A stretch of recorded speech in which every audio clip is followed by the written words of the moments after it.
he would have listened to the people. He did not, and now we must fight. Fellow Kenyans,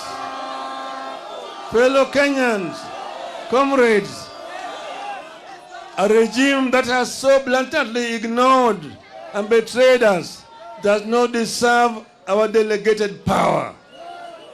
We are taking back our sovereign power. We are going to the trenches ourselves to fight for ourselves. This regime does not deserve our obedience.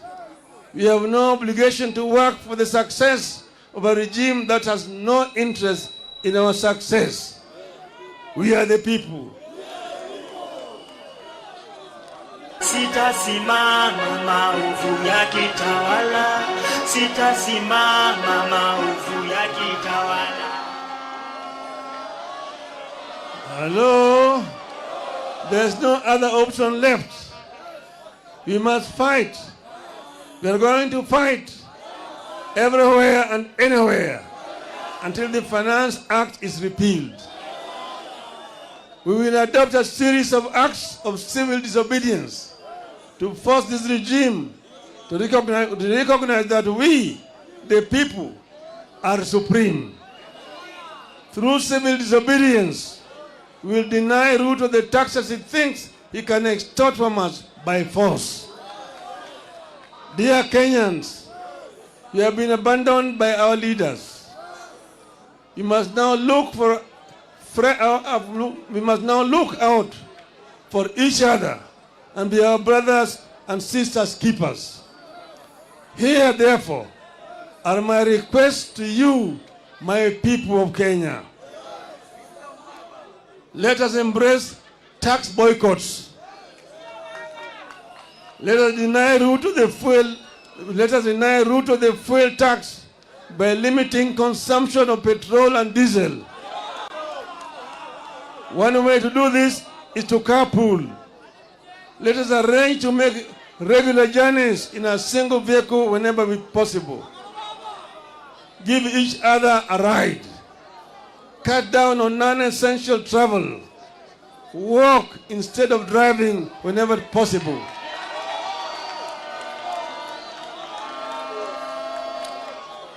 I appeal to all employers to allow their workers time to walk to and from work. I appeal to matatu owners to support tax boycotts. While observing safety measures, maintain the current fare but double your carrying capacity as part of the civil disobedience. Our police officers should support our call by allowing matatus to carry above capacity at current costs so that Kenyans can commute. Niko tayari kulipa gharama Hello?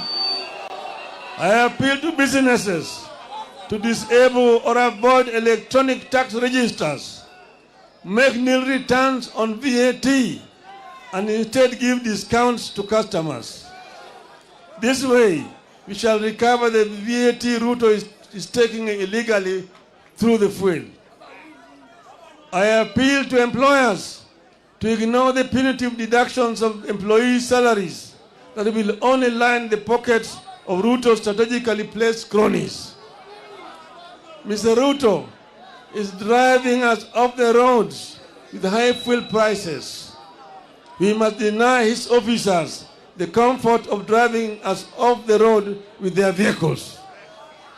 Let us deny the government vehicles and motorcades the right of way that they take for granted. They may sound the sirens as they wish, but everyone must follow the traffic except for ambulances. Dear Kenyans, I'm coming. We know the men and women who visit this unjust law on us. Punish the traitors. Let us name, shame, follow, and isolate the traitors at every turn. Let us picket their public and private offices and their homes until they join the call to have the Finance Act repealed.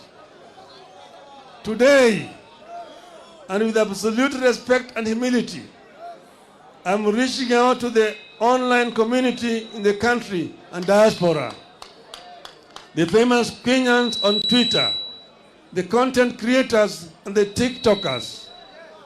I have a request to you. Let us gather and share information about the traitors, their Twitter and other social media accounts, telephone numbers, and email addresses, and use this to show the oppressors that power belongs to us, the people. Finally, I appeal to our performing artists. Let our songs and music be a source of pain to the traitors. Let our songs and music a source of pain to the traitors.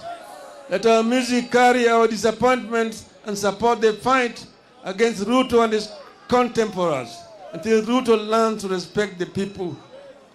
Dear Kenyans, in a democratic country that is founded upon sovereignty of the people, whenever the arms of government, whether the executive, the legislature, or the judiciary, fall into the hands of men and women who use their delegated sovereign power to oppress the people and benefit themselves, then it becomes a right and a duty of the people, in pursuit of the common good, to assert their sovereignty, to disobey those men and women and their laws.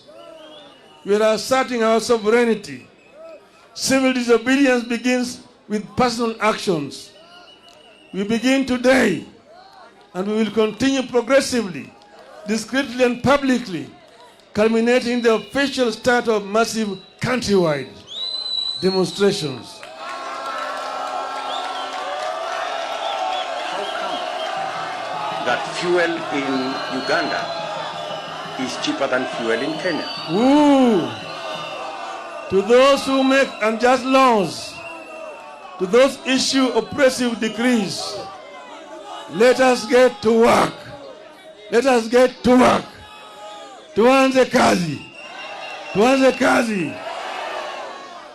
Tumesema hao watu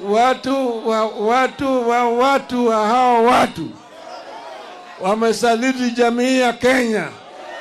Umma ya Kenya imesalitiwa na Bwana Ruto na wenzake. Lakini Bwana Gachietha